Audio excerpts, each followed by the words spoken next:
Siapa yang tidak setuju belakangan ini media semakin diramaikan oleh banyak isu besar? Belum juga sampai pada konklusi akhir kasus, selalu ada kasus-kasus besar yang heboh. Bagaimana fenomena ini terjadi? Banyak kasus besar di Indonesia begitu besar dan viral, namun tiba-tiba juga seketika menghilang digantikan dengan berita-berita baru. Apakah ada kesengajaan atau desain dari orang-orang penting di Indonesia untuk mengecoh netizen? Sebagai cara untuk menenggelamkan kasus-kasus besar dan penting. Apakah kalian juga berpikir demikian? Karena sudah menjadi keharusan, kasus-kasus di Indonesia harus tetap terkawal oleh netizen. Sebab jika tidak begitu, maka terkadang kasus akan berakhir tidak adil. Tidak perlu sampai jauh, padahal kita masih ingat bahwa masih kemarin salah satu berita Vina Cirebon, Agus Buta, Agus Buntung, Harvey Muiz, BPN 12%, Dr. Richard, Hasto tersangka suap, dan isu Jokowi presiden terkorup, dan lain-lain. Netizen Indonesia terkenal dengan kegadangannya, tentunya bukan hanya isapan jempol belaka, dan sudah banyak negara lain yang mengakuinya. Namun pada kesempatan kali ini saya akan membahas tentang para netizen dalam mengungkap dan mengawal kasus hukum di Indonesia akhir-akhir ini. Sebagai netizen, seseorang dapat berkomunikasi dengan orang dari berbagai belahan dunia, mengakses informasi dalam hitungan detik, dan berpartisipasi dalam diskusi atau kampanye online. Netizen dapat memiliki pengaruh yang signifikan dalam masyarakat, seperti dalam hal pengawalan kasus, penyebaran informasi, atau dalam membentuk opini publik.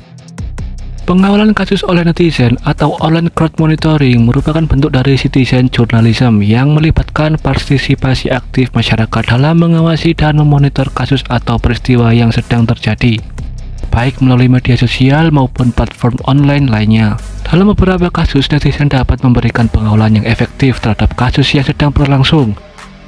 Netizen dapat memonitoring perkembangan kasus, memberikan dukungan kepada korban atau keluarga korban, dan bahkan membantu menggalang dukungan masyarakat untuk tindakan lanjut atau keadilan. Namun, netizen juga harus berhati-hati dalam pengawalan kasus. Terkadang, netizen dapat menyebarkan informasi yang tidak akurat atau tidak sepenuhnya terverifikasi, yang dapat memperburuk situasi atau bahkan memperkeruh opini publik.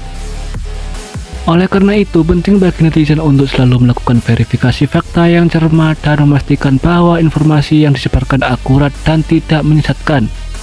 Pengawalan kasus oleh netizen juga dapat memberikan tekanan pada pihak berwenang untuk mengambil tindakan yang tepat dan menegakkan keadilan.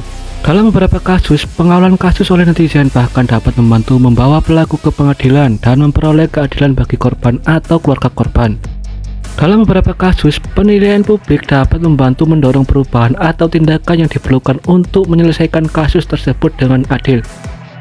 Dalam kesimpulannya, penilaian publik terhadap sesuatu kasus dapat berdampak besar terhadap tindakan yang diambil dalam penyelesaian kasus tersebut. Oleh karena itu, pentingnya bagi masyarakat untuk membantu penilaian yang akurat dan didasarkan pada fakta, sehingga dapat memperoleh hasil yang adil dan sesuai dengan keadilan. Jadi itulah peran netizen untuk mengawal kasus besar di Indonesia. Karena kita tahu terkadang hukum tumpul ke atas, tajam ke bawah. Jadi begitu penting peran netizen dalam mengawal kasus di Indonesia. Oke, sekian dulu. Terima kasih kalian yang sudah menonton video ini. Jangan lupa subscribe, like, dan komen. Tetap dukung channel ini dan bye-bye.